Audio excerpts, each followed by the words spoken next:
ফৌজদারি মামলাগুলোতে দেখবেন যে অসংখ্য ধারা উল্লেখ করেন, প্রত্যেকটা ধারার শাস্তি কিন্তু ইন্ডিভিজুয়াল, আলাদা আলাদা। এখন চুরি করতে গেছে, চুরি করতে যায় আঘাত করছে, তাহলে আঘাতও ঢুকাই দিচ্ছে, চুরিও ঢুকাই দিচ্ছে, আবার চুরির সম্পদটা আরেকজন বিক্রি করতেছে। তো একটা জায়গায় 3-4টা সেকশন দেয়, শাস্তির সেকশন। তাহলে এই যে একটা মামলায় যদি 3টা বা 4টা অপরাধ হয়, তাহলে আর শাস্তিগুলো কিভাবে হবে? এটাই যে 35, এখান থেকে এই জন্য প্রবলেমেটিক ছোট্ট ছোট্ট করে প্রবলেম তৈরি করে দিয়ে দেয় যে একটা মামলায় যদি 3টা অপরাধের বিচার হয়, প্রত্যেকটা অপরাধে যদি 5 বছর করে সাজা হয়, তাহলে 15 বছর সাজা হয়। এই 15 বছর সাজাটা কিভাবে ভোগ করবে? একটার পর একটা ভোগ করবে না একসঙ্গে ভোগ করবে? আর 15 বছর কি কোনো ম্যাজিস্ট্রেট দিতে পারে? এরকম প্রশ্ন আসে। তো আমরা জানি যে ম্যাজিস্ট্রেট সাধারণত একই মামলায় যদি একাধিক অপরাধের বিচার হয়, তাহলে সেক্ষেত্রে ম্যাজিস্ট্রেট তার যে এখতিয়ার রয়েছে তার এখতিয়ারের দ্বিগুণের বেশি শাস্তি দিতে পারে না। অর্থাৎ প্রথম শ্রেণীর ম্যাজিস্ট্রেটের এখতিয়ার হচ্ছে 5 বছর, সর্বোচ্চ সে শাস্তি দিতে পারবে 10 বছর, এর বেশি দিতে পারবে না। এখন প্রবলেম যদি এরকম করে দেয় যে তার শাস্তি দিতে হবে বেশি, কিন্তু ম্যাজিস্ট্রেটের আসলে ক্ষমতা নাই, পাওয়ার নাই, তখন ম্যাজিস্ট্রেট কি করবে? তখন ম্যাজিস্ট্রেট যায় আমাদের 347 নাম্বার একটা সেকশন আছে, এই 347 নাম্বার সেকশন অনুযায়ী ম্যাজিস্ট্রেট সেই মামলাটা দায়রা আদালতে ট্রান্সফার করে দিবে, পাঠায় দিবে। তখন দায়রা আদালত এই শাস্তিটা ইনশিওর করবে। তাহলে 347, 349 নাম্বার সেকশন, 35 নাম্বার সেকশন একসঙ্গে মনে রাখবেন। 347, 349 আর 35 নাম্বার সেকশন একসঙ্গে মনে রাখলে এখান থেকে প্রবলেম দিলে আমরা সহজেই পারবো। তাহলে 35 আমি কি বললাম? যখন হচ্ছে যে একটা মামলায় একাধিক অপরাধের বিচার হচ্ছে, তখন শাস্তিটা যদি ধারাবাহিকভাবে হয়, মানে একটার পর একটা যদি হয়, সেটা তো একটার পর একটা হবেই। আর যদি একসঙ্গে হয়, তাহলে ম্যাজিস্ট্রেট বলে দিবে যে শাস্তি যেটা দেয়া হইলো 3টা অপরাধের, এটা একসঙ্গেই হবে, অর্থাৎ সিমুলটানিয়াস বা যুগপতভাবে হবে। আর যদি বলে যে না, এটা ধারাবাহিকভাবে হবে, যদি ম্যাজিস্ট্রেট কিছু না বলে, তাহলে একটার পর একটা হবে। অর্থাৎ সে যদি 3টা অপরাধের একটার 2 বছর, একটার 3 বছর, একটার 5 বছর হয়, তাহলে 5 বছর শেষ হওয়ার পর 2 বছর একটা ধরবে, 2 বছর শেষ হওয়ার পর 3 বছর এটা ধরবে। অর্থাৎ টোটাল তার শাস্তি কত? 5 আর 3 8 আর 2 10। সে ধারাবাহিকভাবে 10 বছর ইয়ে করবে। আর ম্যাজিস্ট্রেট যদি বলে দেয় যে না, তার শাস্তি 3টার শাস্তি 10 বছর দেওয়া হলো, কিন্তু একসঙ্গেই সেটা 3টারই একসঙ্গে চলবে, তাহলে তাকে 5 বছর চাকরি হলে 5 বছর সে যদি কারাভোগ করে, তাহলে 3টারই উসুল হয়ে গেল। কারণ কি, আর 2টার একটা 3 বছর ছিল আর একটা 2 বছর ছিল। সো এখান থেকে আপনার দেখবেন আবার এখতিয়ারটা দেখবেন, ম্যাজিস্ট্রেট তার দ্বিগুণের বেশি শাস্তি দিতে পারবে না। তখন দ্বিগুণের বেশি শাস্তি দেওয়া প্রয়োজন, তখন কোথায় যাবে? 347 আর 349-এ, যেটা চিফ জুডিশিয়াল ম্যাজিস্ট্রেটের নিকট পাঠার কথা, সেটা 349 আর 347-এ হচ্ছে দায়রা আদালতে পাঠাবে বেশি শাস্তি দেওয়ার জন্য। এই দুটো একটু বলে রাখি। এখানে 14 বছরের কথাও একটা দেওয়া আছে, যে যদি একাধিক অপরাধের শাস্তি দেয় 14 বছরের বেশি হবে না। এই 14 বছরটা আসলে ইয়ের জন্য না, 14 বছরটা যুগ্ম জেলা জজের হতে পারে, অথবা 14 বছরটা যেহেতু দ্বিগুণের বেশি হচ্ছে, এগুলোর ব্যাখ্যায় আসলে এখানে তো বলছে যে দ্বিগুণের বেশি হবে না। তাহলে প্রথম শ্রেণীর ম্যাজিস্ট্রেট 5 বছর, তাহলে দ্বিগুণ করলে আমাদের 10 বছর হয়। তাহলে 14 বছরটা কোন ক্ষেত্রে? এটা কি স্পেশাল এমপাওয়ার ম্যাজিস্ট্রেট দিবে? তো স্পেশাল এমপাওয়ার ম্যাজিস্ট্রেট তো তার জুরিসডিকশন হচ্ছে আমাদের 5 বছর, কিন্তু স্পেশাল এমপ্লয় ম্যাজিস্ট্রেট দিতে পারে 7 বছর। তো যাও শুধুমাত্র দ্বিগুণের বেশি দিতে পারবে না। আর যদি এই মোকদ্দমার এই মামলাটা যদি আপিলে যায়, 3টা অপরাধ বা 4টা অপরাধের শাস্তি দেখ বা 5টা অপরাধের দেখ, ওটা দেখার বিষয় না। ওই মামলা মিলে একটা শাস্তি ধরা হবে বা একটা মামলায় ধরা হবে, ওই একটা মামলা হিসাবে আপিল হবে। ওখানে ক্ষুদ্র ক্ষুদ্র অংশের আপিল হবে না, যে চুরির জন্য একটা, তারপরে আঘাতের জন্য একটা আপিল, এরকম হবে না। একটা মামলার একটা আপিল হবে। সো 35টা একটা প্রবলেমের জায়গা, 35টা মনে রাখবেন। 35-এর ক প্রবলেমের জায়গা, 35-এর ক প্রবলেমের জায়গা। দেখা গেল যে দ্বন্দ্ব ভোগের আগেই, বিচারের আগেই একটা আসামি কারাভোগ করলো। তো কারাভোগ করলো, এটা কিভাবে কি হবে? তাহলে যতদিন পর্যন্ত হাজতবাস করবে ততদিন আবার কিন্তু মূল কারাদণ্ড থেকে এটা মাইনাস হয়ে যাবে। তাহলে এই জিনিসটা পড়ে আরেকটা জিনিস এর সঙ্গে পড়বেন যে আমাদের দেখেন 426-এ যখন আপিল পেন্ডিং থাকে বা আপিল স্থগিত থাকতেছে, তখন একজন আসামিকে জামিনে মুক্তি দেওয়া হচ্ছে। তো জামিনে যদি মুক্তি দেয়, সেখানে কিন্তু আসামি যতদিন জামিনে থাকবে, ওই আপিলের ফাইনাল যখন আদেশ হবে, সেই আদেশে যদি অপরাধী বলে চিহ্নিত হয়, দ্বন্দ্ব আদেশ যদি বহাল থাকে, তাহলে কিন্তু যতদিন সে এই যে ইয়াতে ছিল, কি বলে, জামিনে ছিল, এই জামিনটা আবার ওখানে শাস্তির সঙ্গে অ্যাড হয়ে যাবে। অ্যাড বলতে আমাদের নিম্ন আদালত যেদিন থেকে রায় দিচ্ছে সেদিনই তো দ্বন্দ্ব কার্যকর। মাঝখানে আপিল করার কারণে আপিল সত্ত্বে বা আপিল স্থগিত থাকা সত্ত্বে তাকে হচ্ছে জামিন দিল। এখন জামিনে সে ছিল 2 বছর, মনে করেন সাজা দিয়েছিল নিম্ন আদালত 5 বছর, জামিনে ছিল 2 বছর। এখন আপিলও ওই সাজাটা বহাল রাখলো, তাহলে সে জামিনে 2 বছর ছিল, এই 2 বছরটা আবার অ্যাড হয়ে যাবে। অর্থাৎ স্যার এটা মনে করার কারণে যে নিম্ন আদালত যে তারিখে দিয়েছে সেই তারিখ থেকে 5 বছর আপিলে আমি জামিনে ছিলাম, এটা ফাউল না। আপিলের ক্ষেত্রে ওটা আবার অ্যাড হবে যদি দ্বন্দ্বটা, ফাইনাল দ্বন্দ্বটা তার বিপক্ষে যায়। আর 35-এর পথে কি হবে ভাই, বাদ যাবে। অর্থাৎ 35-এর পথে দ্বন্দ্ব প্রদানের আগে যেহেতু হাজতবাসটা বাদ যাবে। আর আপিলের ক্ষেত্রে আপিল পেন্ডিং অবস্থায় যে জামিনে থাকবে ওই সংখ্যাটা, ওই অংশটাকে আবার যোগ করতে হবে। তাহলে একটা বাদ যাচ্ছে আর একটাতে যোগ হচ্ছে, খেয়াল হয়েছে।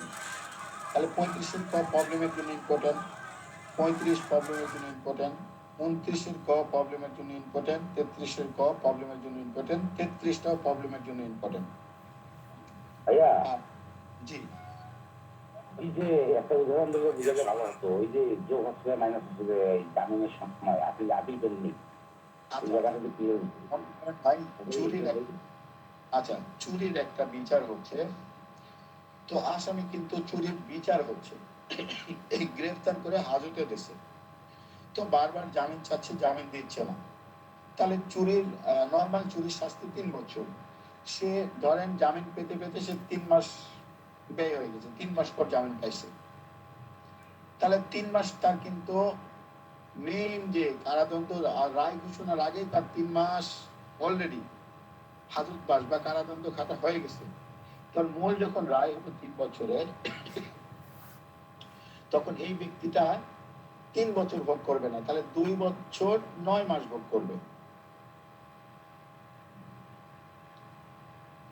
আর জামিনের ক্ষেত্রে হচ্ছে কি, আপনাকে 3 বছর সাজা দিল, সাজা দেওয়ার পর আপনি আপিল করলেন, আপিল আদালতকে আপনি দরখাস্ত করলেন যে মাননীয় আদালত, আমাকে এটার মধ্যে যথেষ্ট যুক্তি আছে আমি খালাস পাওয়ার, সুতরাং আমি যদি আমাকে যদি দেয়, ওই যে যেভাবে জামিনের দরখাস্তটা দেয় কি, যে আসামি পলাতক হবে না, এরকম যাবতীয় গ্রাউন্ডস গুলো লিখে আবেদন করলো, আদালত আবেদন মঞ্জুর করলো, মঞ্জুর করে আপিল চলতেছে,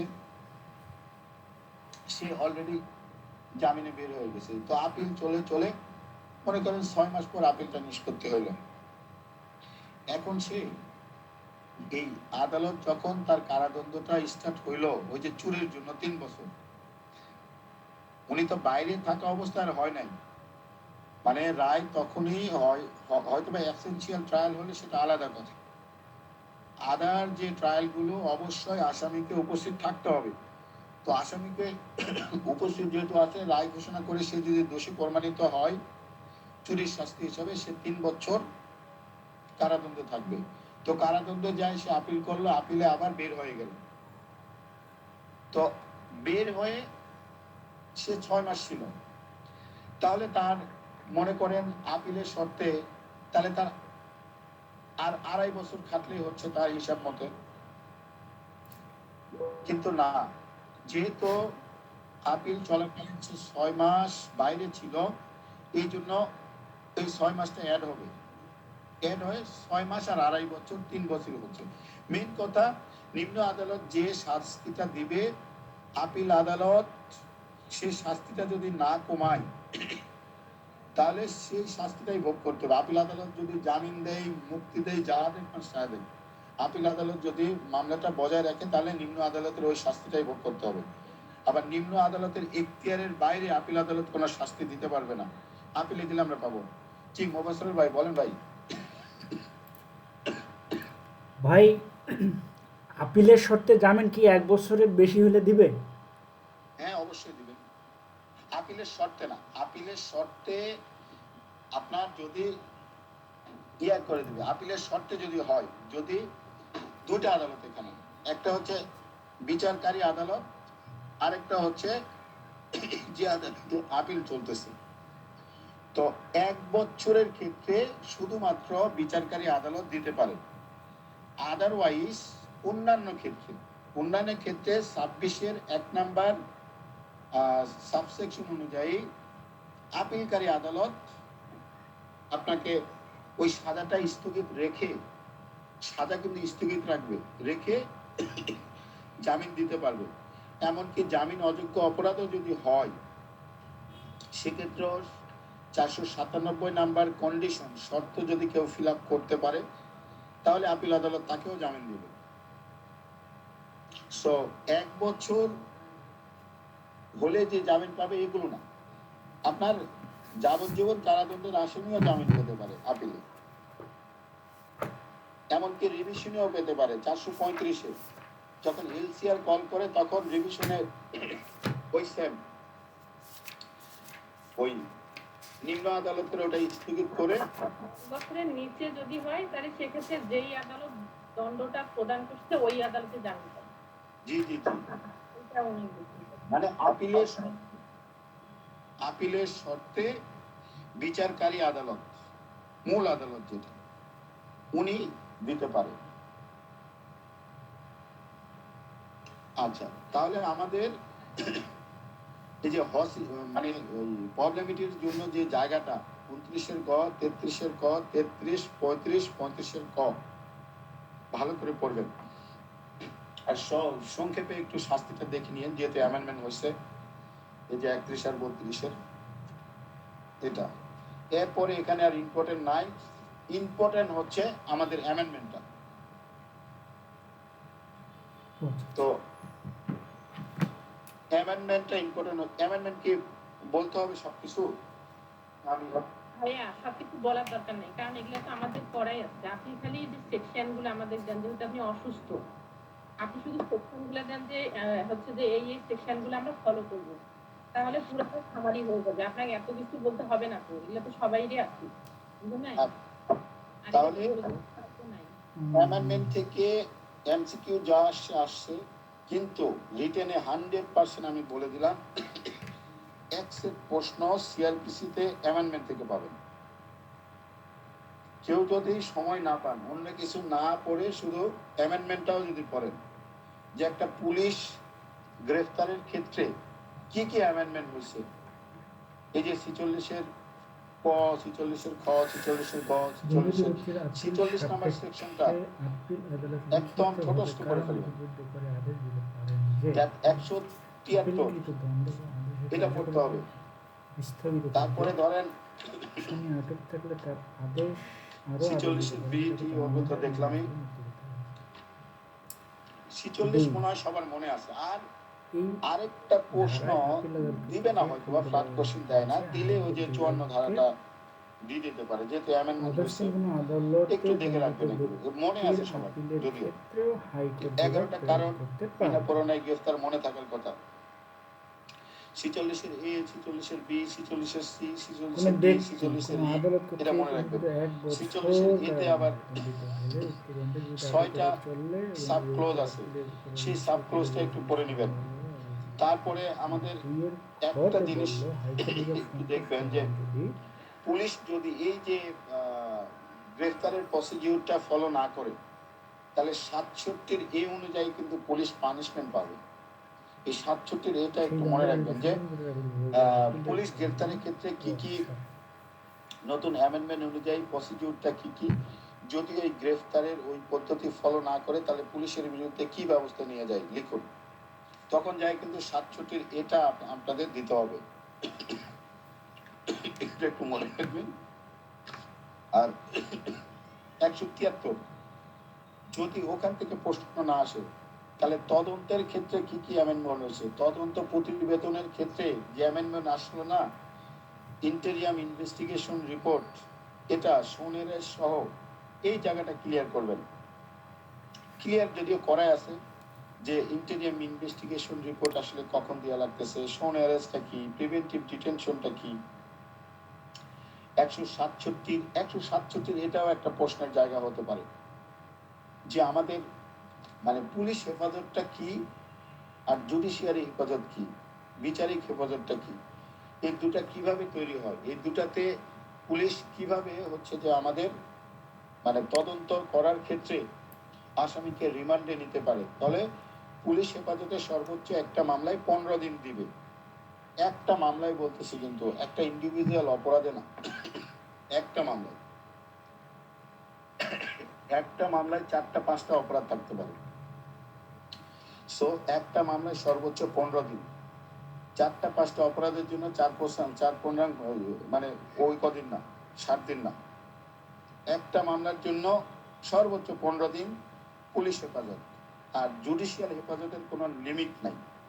আর জুডিশিয়াল হেফাজতের কিছু পদ্ধতি আছে, যেমন ওই যে জেল গেটে হতে পারে, বা আদালত নির্দিষ্ট একটা জায়গা করে দিবে, অথবা আদালত ইন্টারনেট বা মানে ওভার ফোন বা ওভার হচ্ছে যে ওয়েব ক্যাম, এগুলো বিভিন্ন ডিভাইসের মাধ্যমেও জুডিশিয়াল হেফাজত তৈরি করতে পারে। তাহলে অ্যামেন্ডমেন্ট আমরা 3টা অংশ ভাগ করে পড়বো, একটা হচ্ছে গ্রেফতার অংশ, আরেকটা তদন্ত অংশ, আরেকটা রিমান্ডের অংশ, এটা পড়বেন। আর আরেকটা জায়গা থেকে প্রশ্ন দিছিল, যেমন হচ্ছে যে ওটা ইয়ার ক্ষেত্রে, ওটা সিবিসির ক্ষেত্রে, এখানে না, এটা বাদ দেন। তাহলে এখান থেকে 3টা অংশ অ্যামেন্ডমেন্ট, 3টা অংশ ভালো করে ক্লিয়ার করবেন, একটা গ্রেফতার, আরেকটা তদন্ত, আরেকটা হচ্ছে যে রিমান্ড। শেষ। এরপরে আমরা যদি ইম্পর্টেন্ট যদি দেই, আর 54 ওটা অ্যামেন্ডমেন্টের ওপর, এই যে গ্রেফতার সমন, এগুলো থেকে প্রশ্ন আসবে না। প্রশ্ন আসবে হচ্ছে যে ক্রোক, ভাই 144-45 বাদ দেবো? না প্রশ্ন আসবে ভাই এই যে চোরাই মাল, তারপরে তল্লাশি যে জায়গাগুলো আছে না, অর্থাৎ পুলিশ কখন তল্লাশি করতে পারে, পুলিশ কখন হচ্ছে যে তল্লাশি করানো 165, 166, তারপরে 98, 96, 103, এই জায়গাটা একটু খেয়াল করে রেখে দেবেন, কারণ তল্লাশি একটা গুরুত্বপূর্ণ পাঠ। আচ্ছা, এখান থেকে মসলেকার এটা দেখার দরকার নাই, তা আমরা তো জানি মসলেকা আসলে কি। 144-45টা পড়তে হবে। আর বেআইনি সমাবেশ কিন্তু চলতি সময়ের সবচেয়ে আলোচিত ঘটনা। 127, 129, 128 যে বেআইনি সমাবেশ, কারণ ওই যে পৃথিবীব্যাপী ইন্ডিয়াতে বেআইনি সমাবেশ হচ্ছে, শ্রীলঙ্কাতে হয়েছিল, মালদ্বীপে হয়েছিল, আমাদের দেশে হইলো, পাকিস্তানে বেআইনি সমাবেশ হইলো। তাহলে বেআইনি সমাবেশের এই জায়গাটা একটু দেখে রাখেন, 127, 128 এবং 129, খুবই সহজ এগুলো জিনিস। বেআইনি সমাবেশ কখন বেসামরিক শক্তি ইউজ করবে, কখন সামরিক শক্তি ইউজ করতে পারবে, এই জায়গাটা। এরপরে 144 আর 145। 144 হচ্ছে যে 145 শুধুমাত্র জমি জমার ক্ষেত্রে। আপনার যদি কিছু মনে নাও থাকে তাহলে দেখবেন যে 145 শুধুমাত্র জমি জমার ক্ষেত্রে যদি শান্তি বিনষ্ট আশঙ্কা থাকে, তাহলে নির্বাহী ম্যাজিস্ট্রেট 145 ধারা মাধ্যমে সেটা শুধুমাত্র দখল সমস্যার সমাধান করে। আর 144টা আসন্ন বিপদ বা কোনো তাৎক্ষণিক জনবিশৃঙ্খল একটা জিনিসের আবির্ভাব হবে, বা স্বাস্থ্য নিরাপত্তা হবে, ব্যক্তি নিরাপত্তা ঝুঁকির মধ্যে পড়বে, তবে 144 শুধুমাত্র গ্রাম অঞ্চলের কারণে, এটা কিন্তু মেট্রোপলিটন এলাকার জন্য না। এটা একটু 144 আর 145টা পড়তে হবে এটা, কারণ নির্বাহী ম্যাজিস্ট্রেটের ক্ষমতা কার্যাবলীর মধ্যে সবচেয়ে ইম্পর্টেন্ট হচ্ছে 144 আর 45। এখন ইম্পর্টেন্ট জায়গা ভাই 154। আমাদের পুলিশ কিভাবে একটা জিয়ার মামলা আমলে নিচ্ছে, আবার ম্যাজিস্ট্রেট কিভাবে সিআর মামলা আমলে নিচ্ছে, এটাতে গাফিলতি করা যাবে না। এটা সুন্দরভাবে বলতে হবে। একটা পুলিশ আমলে নেওয়ার পর পুলিশ কি কি কাজ করতেছে, 154 ধারায় কি করে, 55 কি করে, 56 কিভাবে তদন্ত করে, 56(3) একটা সিআর মামলা কিভাবে জিআরে পরিণত হচ্ছে, এগুলো সুন্দর সূক্ষ্মভাবে করতে হবে। 161 কিভাবে হচ্ছে, তারপরে হচ্ছে 164, 364, এগুলো কিন্তু বাদ দেওয়া যাবে না, এটা সুন্দরভাবে করবেন। 165, 66 তল্লাশি তো আগে বলছিলাম, একটু দেখে রাখবেন। আরেকটা জিনিস এক লাইনে একটা প্রশ্ন করে দিতে পারে, সেটা হচ্ছে যে পুলিশের কাছে যদি অপর্যাপ্ত সাক্ষ্য প্রমাণ থাকে কোনো মামলা, তাহলে পুলিশ কি করবে? পুলিশ কিন্তু 169 ধারা অনুযায়ী তাকে মুক্তি দিতে পারে। আবার পর্যাপ্ত যদি সাক্ষ্য হয় তখন কি করবে? তখন আবার 170 ধারা অনুযায়ী সংশ্লিষ্ট ম্যাজিস্ট্রেট নিকটে প্রেরণ করবে। এই জায়গাটা একটু দেখবেন। 173 সমাজ ইম্পর্টেন্ট অ্যামেন্ডমেন্ট সহ পুলিশ প্রতিবেদনটা দেখবেন। খবর থেকে লাশ উত্তোলন, এগুলো এমসিকিউর জন্য ইম্পর্টেন্ট। তবে ইডি কেস হিসাবে 174টা আমাদের দেখতে হবে। যদি এরকম আসে যে নির্বাহী ম্যাজিস্ট্রেট আসলে কাজগুলো কি কি, যদি এরকম ফ্লাড কোশ্চেন আসবে না। জুরিসডিকশন নিয়ে এখানে হালকা প্রবলেমেটিক প্রশ্ন দিতে পারে, যে ভ্রমণকালীন অপরাধ চিটাং থেকে শুরু হইলে একদম ইয়া পর্যন্ত গেল, মনে করেন সে খুলনা পর্যন্ত গেল, তাহলে সে কোথায় মামলাটা করবে? তাহলে চিটাং থেকে খুলনা পর্যন্ত যে কোনো জায়গায় মামলা করতে পারবে। এতে ভ্রমণকালীন বা আদালতের যে জুরিসডিকশন, এগুলো জুরিসডিকশন থেকে যেমন সিপিসি বেআইনি কার্যবিধিতে কিন্তু এই যে টেরিটোরিয়াল জুরিসডিকশনে প্রশ্ন আসে, তো সিআরপিসিতে অনেক জায়গা প্রশ্ন করে মাত্র 2টা, যার কারণে মানে ইম্পর্টেন্ট থাকলেও দেয় না। তবু একটু দেখবেন যে আসলে 177-এ কি হচ্ছে, 183-তে, এগুলো একটু দেখলে মনে থাকবে। আবার বাংলাদেশের বাইরে 188 হচ্ছে। তারপরে দেখা গেল যে কোনো জায়গা ধরে নির্দিষ্ট না, কোন জায়গায় অপরাধ হইল, 2টা ডিস্ট্রিক্ট, 2টা জুরিসডিকশনের মধ্যে ইয়া, তাহলে 2টার মধ্যে যে কোনো একটাই হবে। 182 যেটা, একটু দেখবেন। 190 তো বাদ দেওয়া যাবে না। কিভাবে সিআর মামলা ম্যাজিস্ট্রেট আমলে নিচ্ছে, এখানে 5 শ্রেণীর ম্যাজিস্ট্রেটের কথা বলা আছে। যেমন chief judicial magistrate, chief metropolitan magistrate, প্রথম শ্রেণীর ম্যাজিস্ট্রেট, মেট্রোপলিটন ম্যাজিস্ট্রেট এবং অন্যান্য ক্ষমতাপ্রাপ্ত ম্যাজিস্ট্রেট। এখন অন্যান্য ক্ষমতাপ্রাপ্ত ম্যাজিস্ট্রেটের কথা বলতে যায় কিন্তু আবার দ্বিতীয় শ্রেণীর ম্যাজিস্ট্রেট এবং তৃতীয় শ্রেণীর ম্যাজিস্ট্রেটের কথা বলছে। তাহলে দ্বিতীয় শ্রেণীর ম্যাজিস্ট্রেট কোন কোন জায়গায় কি কি মামলা নিতে পারবে, এটা 3টা মাধ্যম সবসময় মনে রাখবেন। যে পুলিশ অপরাধটা আমলে নেই, কয়টা উৎস থেকে সংবাদ পায়? 3টা উৎস থেকে সংবাদ পায়। একটা হচ্ছে যে কেউ তাকে সংবাদ দিল, 2 নাম্বার পুলিশ প্রতিবেদন দিল, এভাবে হতে পারে, অথবা নিজের জ্ঞান মতে বা নিজের যে কৌশল ওটা প্রয়োগ করে নিতে পারে।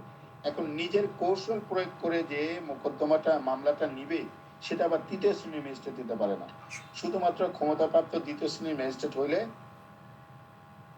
নিতে পারবে, বা দ্বিতীয় শ্রেণীর ম্যাজিস্ট্রেটের উপরে এগুলো নিতে পারবে। তৃতীয় শ্রেণীর ম্যাজিস্ট্রেট যে 3 নাম্বার যে উৎসটা এটা নিতে পারে না। এটা একটু 190টা দেখবেন। মামলার ট্রান্সফারের যদিও জায়গা আছে ওতে 526, 525-এর পর 528, 528-এ যেমন উজ্জ্বল, ওর সঙ্গে 192টা একটু মনে রেখে, 191, 192। 191 হচ্ছে আসামির অনুরোধে হচ্ছে ট্রান্সফার, 192 হচ্ছে যে ম্যাজিস্ট্রেট ট্রান্সফার করে দেয়। তো এইগুলোতে ডাইরেক্ট ফ্ল্যাট কোশ্চেন আসবে না, প্রবলেমে আসবে। তো প্রবলেম বই আমরা পাবো যদি মেন জায়গা ঠিক থাকে, ট্রান্সফার সংক্রান্ত যে প্রশ্ন যদি প্রবলেম যদি এসেই থাকে, তাহলে আপনি একটু দেখলেই বুঝতে পারবেন যে আসামি দেখা গেলো যে সংকট হয়ে কোন ম্যাজিস্ট্রেট নিজের জ্ঞান মতো একটা মামলা আমলে নিল। এখন জ্ঞান মতো আমলে নিয়ে সে যদি বিচার করে তাহলে অবশ্যই ম্যাজিস্ট্রেট চাবে যে আমার পক্ষেই রায়টা আসুক, যেহেতু ম্যাজিস্ট্রেট নিজেই আমলে নিছে। সুতরাং আসামি ওই ম্যাজিস্ট্রেট থেকে মামলাটা অন্য ম্যাজিস্ট্রেটের কাছে আবেদন করতে পারে। এরকম যদি সিচুয়েশন দেয় তাহলে আমরা 191 ইউজ করে এটা আমরা উত্তরটা দিতে পারবো।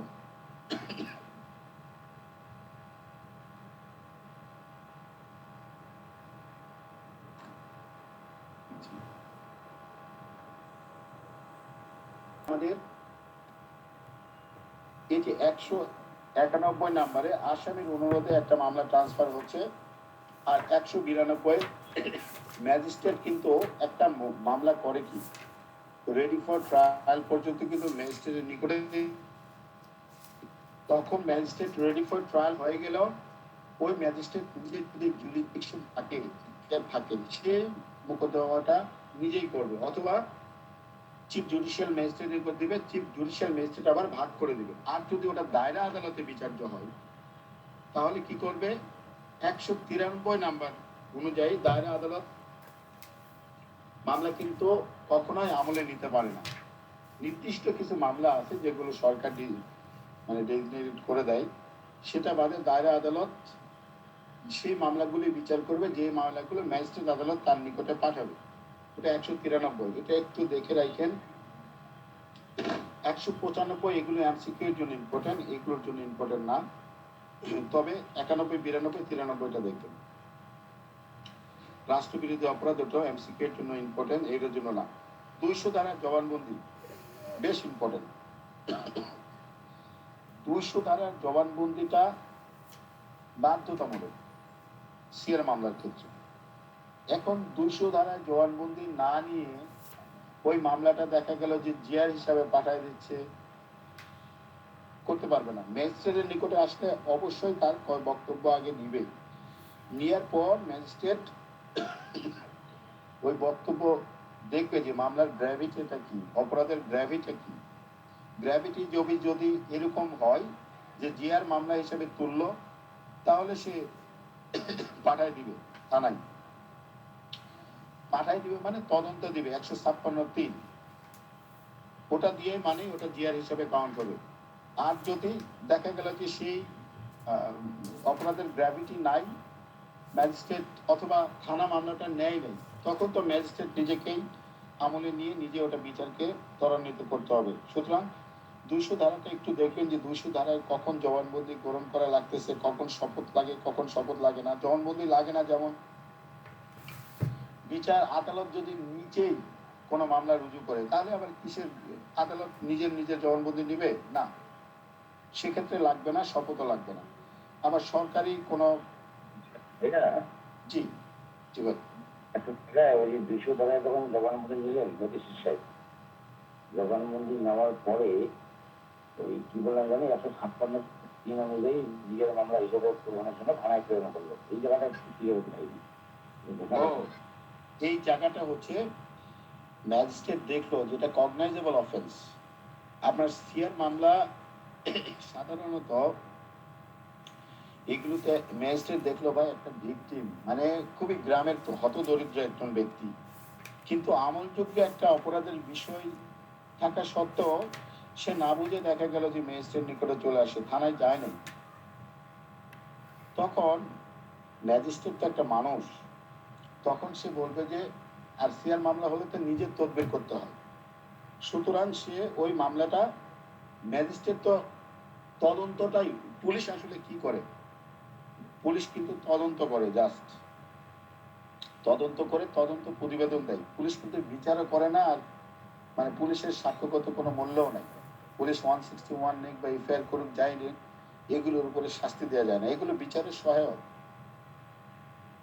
তো ম্যাজিস্ট্রেটের নিকটে আসলো, ম্যাজিস্ট্রেট 200 ধারায় কথাবার্তা শুনে মনে হইলো যে না এটা আমলযোগ্য অপরাধ, সুতরাং এটা পুলিশের দ্বারাই তদন্ত করি।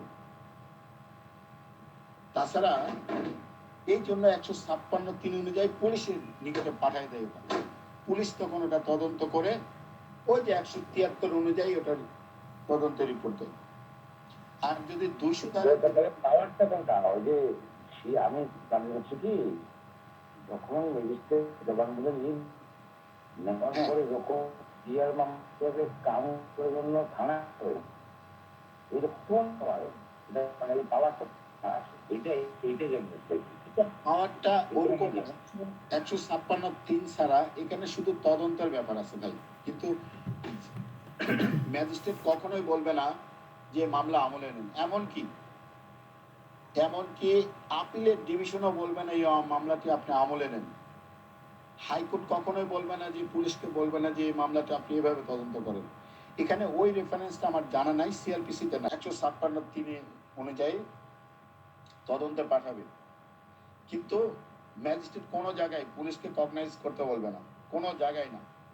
ম্যাজিস্ট্রেটের কগনাইজ পাওয়ার ইউজ করবে, ম্যাজিস্ট্রেট আমলে নিবে, আবার পুলিশের কাজ পুলিশ আমলে নিবে, কেউ কারো দিকে হস্তক্ষেপ করবে না। হস্তক্ষেপ করতে পারবে কখন, যখন যায় পুলিশ একটা তদন্ত দিল, তবুও কিন্তু ম্যাজিস্ট্রেটের পাওয়ার নাই রি ইনভেস্টিগেশন করা, কারো পাওয়ার নাই, এমনকি বাংলাদেশের সুপ্রিম কোর্টেরও পাওয়ার নাই রি ইনভেস্টিগেশন করার। তারা ফার্দার ইনভেস্টিগেশন করতে পারে, অধিকতর তদন্ত করতে পারে, কিন্তু পূর্ণ তদন্ত আদেশ দিতে পারে না। কারণ কি, পুলিশ তার ক্ষমতা ব্যবহারে অবারিত ক্ষমতা ইউজ করতে পারে, তেমনি ভাবে ম্যাজিস্ট্রেট রেডি ফর ট্রায়ালের ক্ষেত্রেও অবারিত। দায়রা জজ কখনোই একটা ম্যাজিস্ট্রেট করে না, মানে অপরাধ আমলে নিচ্ছে না, তো অপরাধ আমলে নিবে না, আমলে নিক এটা জোর করে বলতে পারে না। দায়রা আদালত যেটা করতে পারে যে অধিকতর তদন্তের জন্য দিতে পারে। আমাদের যে সিআর মামলাও কিন্তু হয়, আপনারা দেখবেন যে 202 ধারায় ওখানে কার্যক্রমগুলো স্থগিত রেখে ওরা কিন্তু আবার তদন্ত দেয়। এখন তদন্ত পুলিশ দিতে পারে, সে নিজে অগ্রগতি হতে পারে, অথবা অদর্শন ম্যাজিস্ট্রেট দ্বারাও তদন্ত করাইতে পারে। একটা কিন্তু আবার 173 মতো রিপোর্ট হয় না, জাস্ট একটা সত্য না মিথ্যা এরকম একটা রিপোর্ট হয়।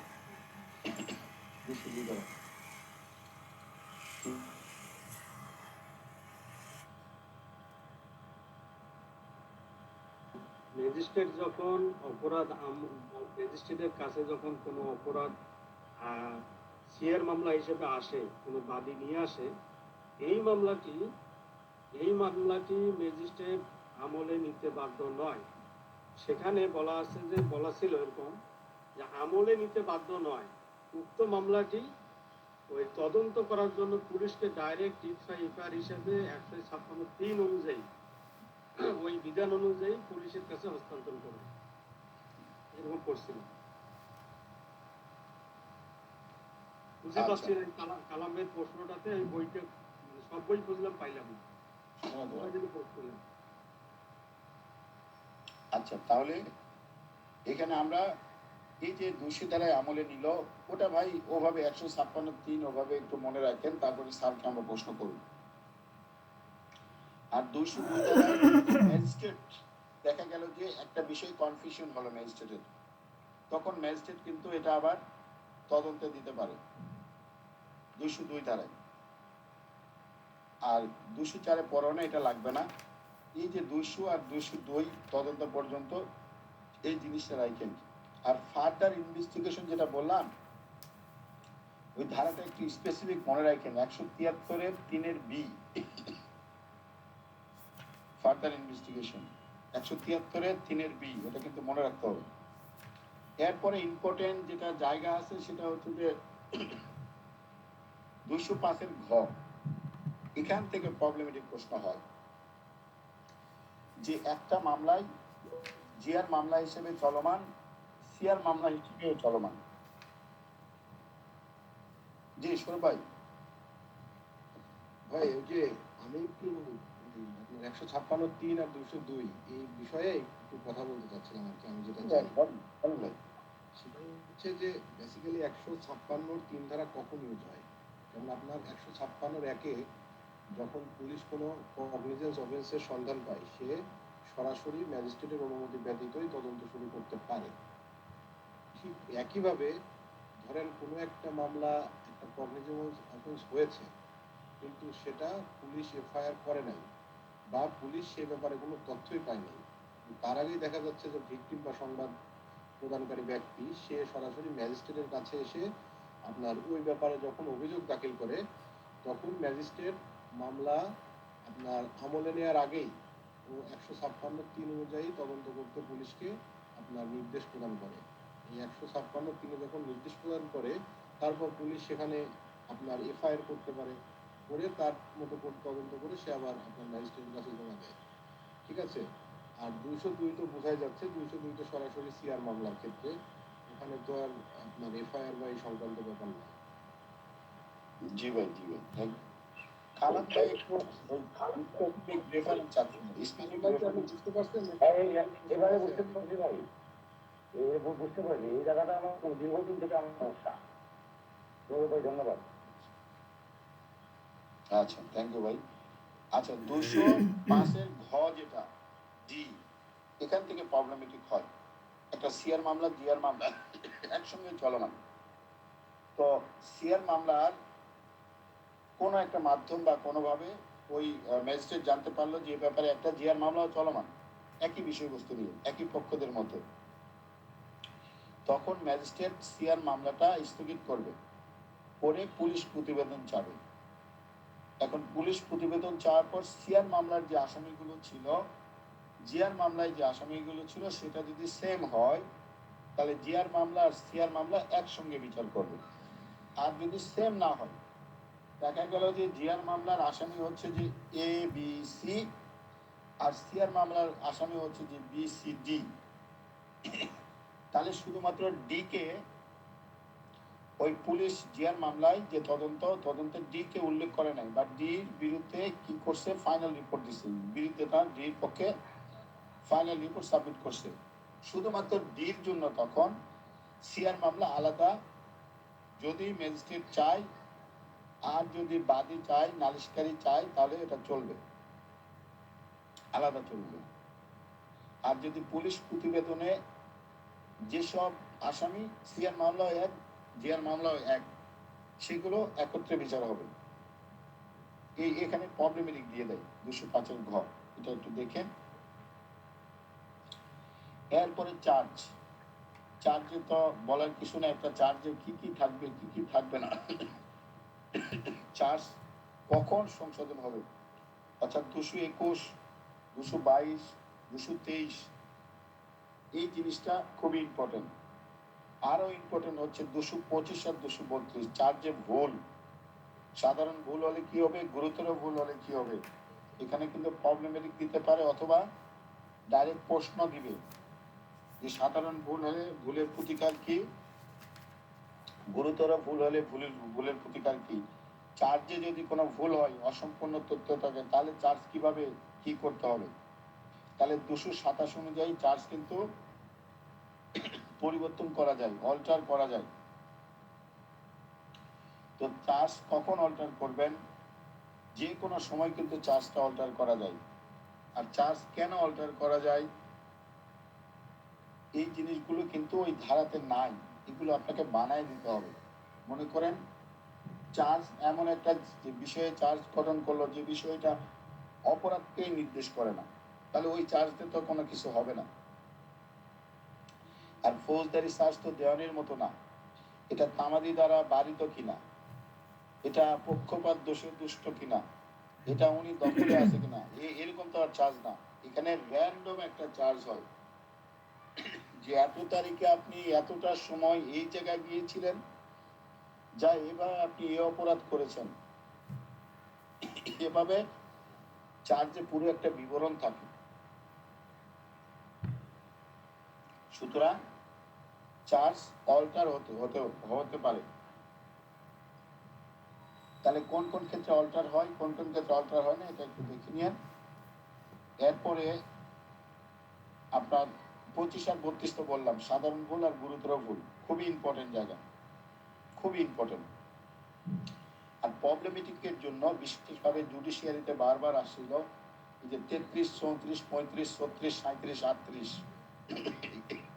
এই কোটা দেখবেন। 33 হচ্ছে, এটা আসবে না যে প্রত্যেকটা ইন্ডিভিজুয়াল অপরাধের জন্য পৃথক পৃথক চার্জ গঠন করতে হবে, এটা সহজসাধ্য জিনিস। কিন্তু 34 এক বছরের মধ্যে 3টা অপরাধ যদি হয়, 35-এ আবার একাধিক অপরাধ, একাধিক অপরাধ আপনি একটাই চার্জে বিচার করতে পারবেন, সেই একাধিক অপরাধটা কিভাবে এখানে ইনক্লুড হবে। তারপরে 35-এর 3টা সাবসেকশন আছে, 3টা সাবসেকশনে 3 ধরনের চার্জের কথা বলা আছে, দুটি সংজ্ঞায় একটাই জিনিস, যদি সংজ্ঞা দুটা। মনে করেন স্টুডেন্ট প্রপার্টি, দেখা গেল যে আপনি যখন চোরের কাছে থাকতেছে তখন ওটা আলাদা অপরাধ সৃষ্টি করতেছে না, যখন ওই একই প্রপার্টি তখন অন্য ব্যক্তির নিকটে যাচ্ছে তখন আলাদা অপরাধ সৃষ্টি করতেছে। তো এই এক আলাদা অপরাধ সৃষ্টি করলে এই দুটা একসঙ্গে বিচার করা যাবে, এটা একটু দেখেন। আর 37 হচ্ছে এখানে প্রবলেম দেখেন, যেটা হচ্ছে চার্জ গঠন করা হয়েছে শাস্তি আবার সেটা তো হয় না, শাস্তি অন্য অপরাধে হয়। অর্থাৎ চার্জ গঠন করা হলে একটা অপরাধে যুক্তি তর্ক সাক্ষীতে প্রমাণিত হলে আরেকটা অপরাধে সে অপরাধে শাস্তি দেওয়া যায়, এটা হচ্ছে 237। আর 238 হচ্ছে যে মনে করেন যে অপরাধ হয়েছে সে অপরাধটা প্রমাণিত হয় না, তার থেকে ছোট কোনো অপরাধ, মানে দস্যু তার অপরাধ করা হয়েছে কিন্তু দস্যুতা সে করে নাই, সে ধরেন করছেন এক্সটর্শন করছে অথবা আঘাত করছে, ছোটখাটো আঘাত, তাহলে বড় শাস্তি হিসেবে চার্জ গঠন হলেও এখানে ছোট শাস্তি দেওয়া যাচ্ছে। আবার কোন কোন ব্যক্তিকে একত্রে চার্জ করা যায়, একত্রে বিচার করা যায়, সেটা হচ্ছে 239। তাহলে 233 থেকে 239 পর্যন্ত, এটা খুব ইম্পর্টেন্ট। আবার ম্যাজিস্ট্রেট ট্রায়াল, এটা তো আমরা সবাই জানি 241 241 অব্যাহতি নিয়ে অনেক প্রকারের কিন্তু প্রবলেমেটিক এখান থেকে আসে। যে অব্যাহতি আবেদনের ক্ষেত্রে আসলে ম্যাজিস্ট্রেট কি কি বিষয় বিবেচনা করবে, কি কি বিষয় বিবেচনা করবে না, বিবেচনা করবে পুলিশ যে তদন্ত রিপোর্টটা দিছে, তদন্ত রিপোর্টের সঙ্গে ফরওয়ার্ডিং হিসাবে বা এক্সিবিট হিসাবে যা কিছু দিছে ওগুলো বিচার করবে। আসামি একটা কাগজ দিল যে আমি হসপিটালে ছিলাম, আমি সিলেটে ভ্রমণে ছিলাম, আমি এখানে থাকারই কথা না, এগুলো জিনিস অব্যাহতির সময় বিবেচনা করবে না। এই জিনিসটা 241 একটু মনে রাখেন, তাহলে এনাফ। তাছাড়া 42, 43, 44 এগুলো ম্যাজিস্ট্রেট ট্রায়ালে একটু মনে রাখেন। 47, 48, 49 আলাদাভাবে মনে রাখতে হবে যে বাদী অনুপস্থিত হলে কি হবে। বাদী যদি অনুপস্থিত হয় নালিশ মামলায়, তাহলে কিন্তু আসামিটা খালাস পেয়ে যাবে। এই জন্য 247টা একটু মনে রাখেন। আরো মনে রাখতে হবে এই যে নতুন যে অ্যামেন্ডমেন্ট হলো, মিথ্যা তুচ্ছ বিরক্তিকর যদি কেউ ক্লেম করে, তাহলে এই জায়গায় এখন তো 50,000 টাকা 25,000 টাকা এই জিনিসগুলো একটু মনে রাখতে হবে যে 50,000 টাকা, এই প্রসেসটা আর কি ছোট্ট করে 5 মার্কের একটা প্রশ্ন দিয়ে দিতে পারে যে 250 যে মিথ্যা তুচ্ছ বিরক্তিকর অভিযোগ হয়, এর জরিমানা বা ক্ষতিপূরণ বা এর পানিশমেন্ট কি, শাস্তির বিধান কি। এর তো আর শাস্তি না, এটা ক্ষতিপূরণ 50,000 টাকা। এখন 50,000 টাকা যদি কেউ দিতে না পারে বা তৃতীয় শ্রেণীর ম্যাজিস্ট্রেট যদি হয় 25,000 টাকা, এই টাকা যদি না দিতে পারে তাহলে কিন্তু আবার 1 মাস কারাদণ্ড হবে। এই এডিশন আবার এখানে 1 লক্ষ টাকা আবার 6 মাস কারাদণ্ডেরও বিধান আছে যদি গ্র্যাভিটি বেশি হয়। মিথ্যা তুচ্ছ যদি এমন হয় যে আসলে সে মারাত্মক মিথ্যার অভিযোগ আরোপ করছে, তখন যাই এডিশনাল ওই পাওয়ারটা ইউজ করবে। এরপরে সামারি ট্রায়াল আমরা জানি 260 থেকে 265, একটু পরে নেবেন। সামারি ট্রায়াল যে সংক্ষিপ্ত বিচারটা আসলে কি, সংক্ষিপ্ত বিচার কিভাবে করা হয়। সংক্ষিপ্ত বিচার একটা অধিবেশনেই সংক্ষিপ্ত বিচার করা যায়। সর্বোচ্চ 2 বছর যে অপরাধ সেগুলো করা যায়। সংক্ষিপ্ত বিচারে যদি 5,000 টাকার উপরে হয় সেটা আবার আপিলযোগ্য। আর সংক্ষিপ্ত বিচার চুরি সম্পদ হলে 5 লক্ষ টাকা পর্যন্ত করা যায়। এগুলো একটু পরে নেবেন। সেশন কোর্টের ট্রায়াল অতটা ইম্পর্টেন্ট না, দেখে নেবেন 265 ক থেকে একদম 265 ঠ পর্যন্ত। এই যে অপরাধের সহযোগী ক্ষমার প্রস্তাব, এটা যেহেতু খুবই আলোচিত বিষয়, কারণ কয়েকটা বিচারে অপরাধের সহযোগী যেটা আছে, দুষ্কর্মের সহযোগী আর ক্ষমার প্রসঙ্গে আসছিল, তাহলে আর ক্ষমার প্রসিডিউরটা কি 337, এটা একটু দেখে নিন যে অপরাধের সহযোগীকে আসলে কে ক্ষমা করবেন। ক্ষমার প্রস্তাব করবেন হচ্ছে যে প্রথম শ্রেণীর ম্যাজিস্ট্রেট বা মেট্রোপলিটন ম্যাজিস্ট্রেট, আর প্রস্তাব মঞ্জুর করবেন হচ্ছে যে দায়রা আদালত। আর এদের বিচারটা আসলে কি হবে, মানে অপরাধী সহযোগী তো তারা সত্য উপস্থাপন করলো না, তাহলে আর বিচারটা কিন্তু আলাদাভাবে হবে। এই যে 237, 238 এটা একটু দেখে নিন। অ্যাবসেন্সিয়াল ট্রায়ালের ক্ষেত্রে এগুলো ছোট্ট 5 মার্কের প্রশ্ন দিতে পারে। আগে ছিল 2টা পত্রিকা, এখন হয়ে গেছে একটা পত্রিকা। আগে ছিল হচ্ছে যে আগে ক্রক আর অ্যাটাচমেন্ট আর গুলিয়া করার পর অ্যাবসেন্সিয়াল ট্রায়ালে হাত দেওয়া লাগতো, এখন ওটা লাগে না। ক্রক বা গুলিয়া ছাড়াই শুধুমাত্র যদি আদালত নিশ্চিত হয় যে সে পলাতক হচ্ছে, মামলা উপস্থিত হবে না, তখন একটা পত্রিকায় বিজ্ঞপ্তি দিয়ে ট্রায়াল অফ অ্যাবসেন্সিয়া শুরু করতে পারবে 339 খ। এটা ইম্পর্টেন্ট। 340টা একটা প্রবলেমেটিক প্রশ্ন দিতে পারে যে যার বিরুদ্ধে অপরাধ হচ্ছে সে কি সাক্ষী হিসাবে দিতে পারবে কিনা। এখানে একটা প্রবলেম তৈরি করে দিল যে অপরাধী আসলে আসামি নিজেরা মামলায় সাক্ষী হতে পারবে কিনা। তখন 340 অনুযায়ী কিন্তু সে আত্মপক্ষ সমর্থনের অধিকার পাবে। সরি 340 আর 342 মধ্যে কিন্তু পার্থক্য আছে। 342 হচ্ছে আসামি পরীক্ষা, এটা অবশ্যই একটা মামলায় থাকতে হবে, এটা একটা স্টেজ। কিন্তু 340 কিন্তু স্টেজ না, এটা একটা আসামি হিসাবে একটা সুবিধা। সে আত্মপক্ষ সমর্থন করতে পারতেছে এবং নিজের সাক্ষী হিসেবে হতে পারতেছে। আর 342 হচ্ছে আসামি পরীক্ষা, অর্থাৎ যে সাক্ষ্য উপাত্তগুলো হচ্ছে ওগুলো ক্রস এক্সামিন, মানে সেগুলো সম্পর্কে একটু সঠিকতা যাচাই হয় 342 মাধ্যমে, অথবা আসামির যদি কোনো কোয়ারি থাকে এই 342 সেই জিনিসটা নির্ধারণ করা হয়। 344 এটা লাগবে না, 345টা লাগবে। যে কম্পাউন্ডেবল অফেন্স গুলো কিভাবে কম্পাউন্ডেবল, অর্থাৎ আপসযোগ্য মামলা সম্পর্কে কোথায় বলা আছে, আপসযোগ্য মামলা কি কি, আপসযোগ্য মামলা হইলে স্ট্যাটাস কি হবে আসামির, অথবা 3টা আপসযোগ্য মামলা লিখুন যেটা আদালতের অনুমতি নিয়ে করতে হয়। যেমন আপনার চুরির অপরাধগুলো 379, 380 এগুলো কিন্তু আদালতের অনুমতি নিয়ে আপোষ করতে হয়। তারপরে দেখা গেল যে 509, তারপরে আঘাত ওই যে 324-এর যেটা, এগুলো আদালতের অনুমতি নিয়ে আপোষ করতে হয়। আর কিছু কিছু মামলা আদালতের অনুমতি ছাড়াই আপোষ করা যায়, এটা দেখতেই পাবেন এখানে 345। এরপরে 347 আর 49 তো বললামই যে ম্যাজিস্ট্রেটের যদি মানে শাস্তি প্রদানের এখতিয়ার না থাকে তাহলে কিভাবে সেটা ট্রান্সফার করে দিবে। 347 দায়রা আদালতে, আর 349 হচ্ছে যে এই চিফ জুডিশিয়াল ম্যাজিস্ট্রেট নিকটে। এটা একটু দেখবেন। এরপরে একটা ইম্পর্টেন্ট আছে, সেটা হচ্ছে যে সাক্ষী নেওয়ার আসলে প্রসিডিউরটা কি কি। 353,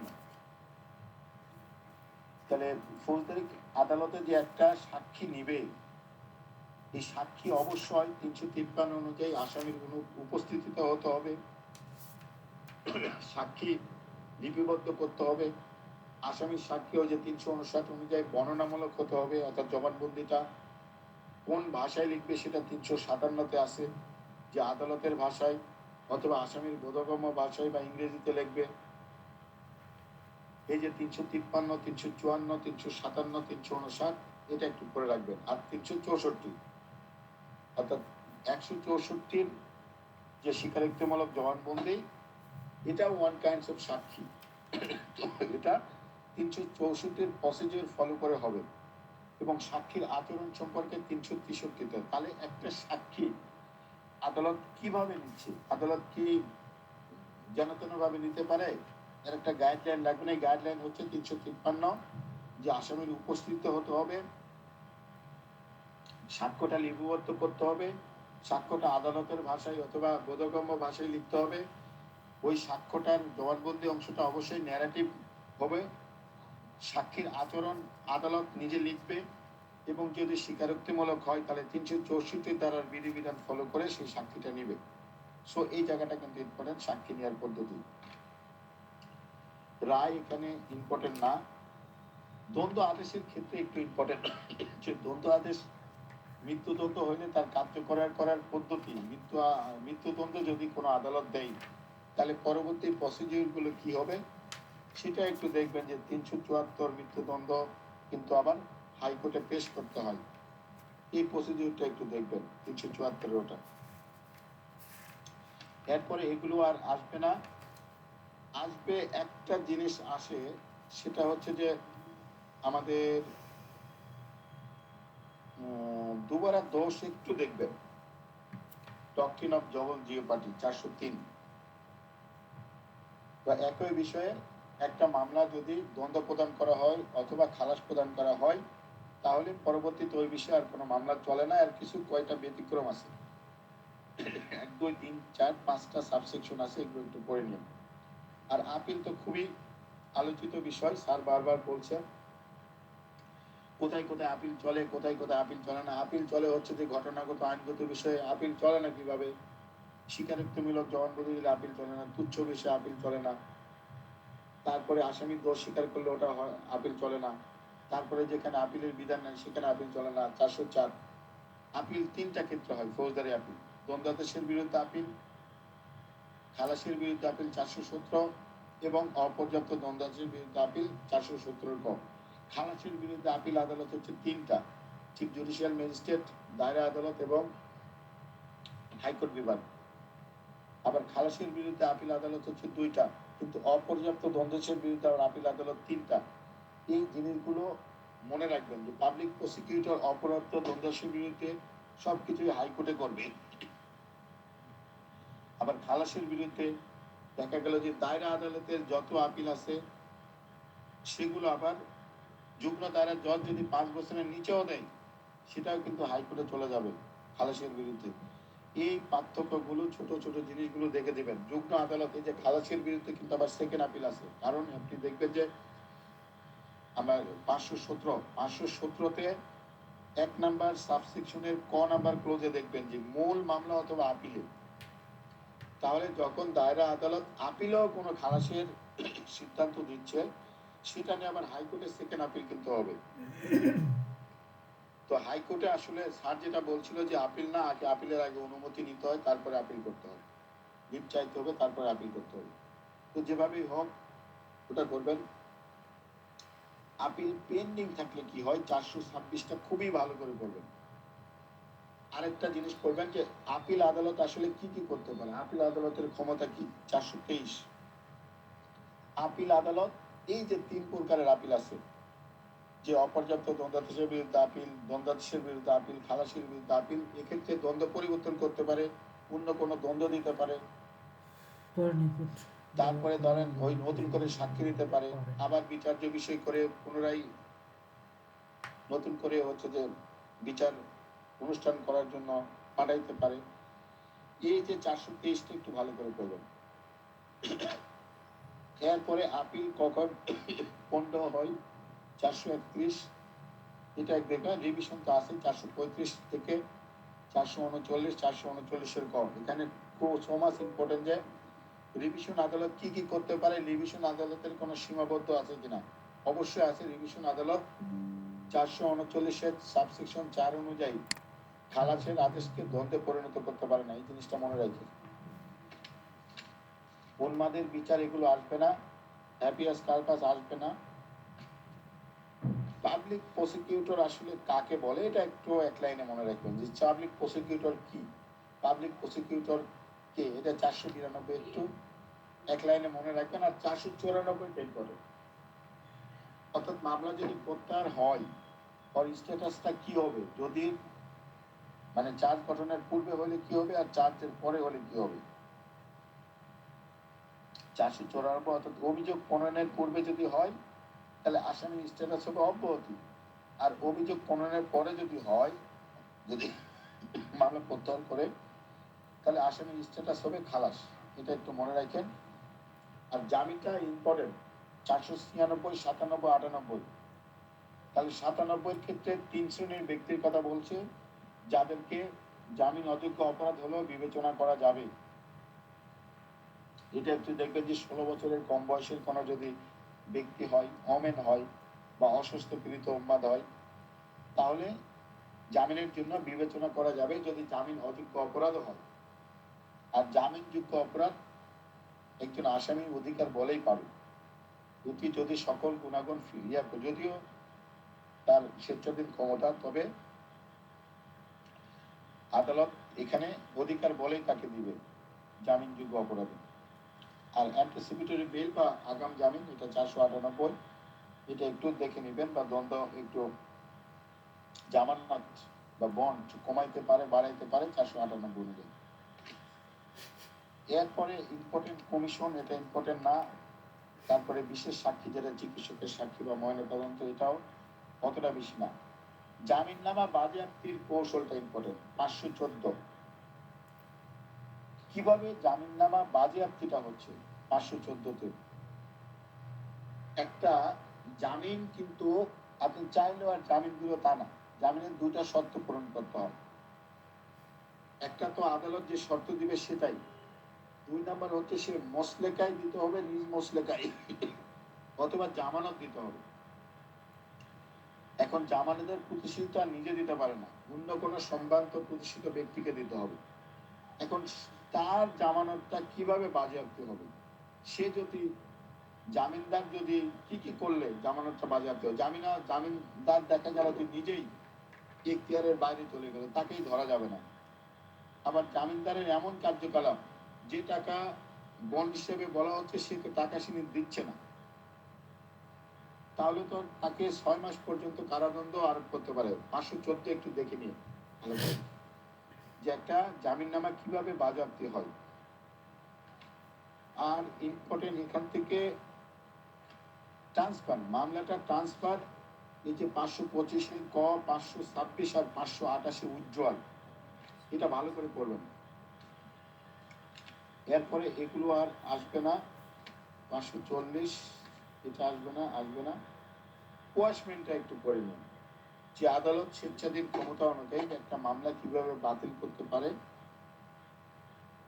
বা স্বেচ্ছাধীন ক্ষমতায় কি কি জিনিস ইউজ করতে পারে। এটা ছোট করে আসলে 5 মার্কের একটা প্রশ্ন দিতে পারে যে 561-র ক থেকে। এরপরে দ্বিতীয় শিডিউলটা একটু দেখবেন, তৃতীয় শিডিউলে কি আছে, চতুর্থ শিডিউলে কি আছে।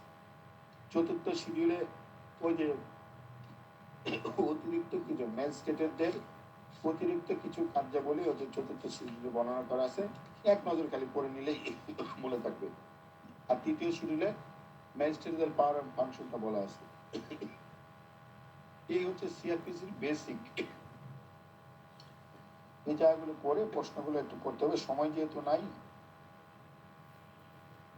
অসুস্থতাও ধরছে, তো ভাই এই হচ্ছে পরে একটু সবাই পড়ে ইচ্ছা থাকলে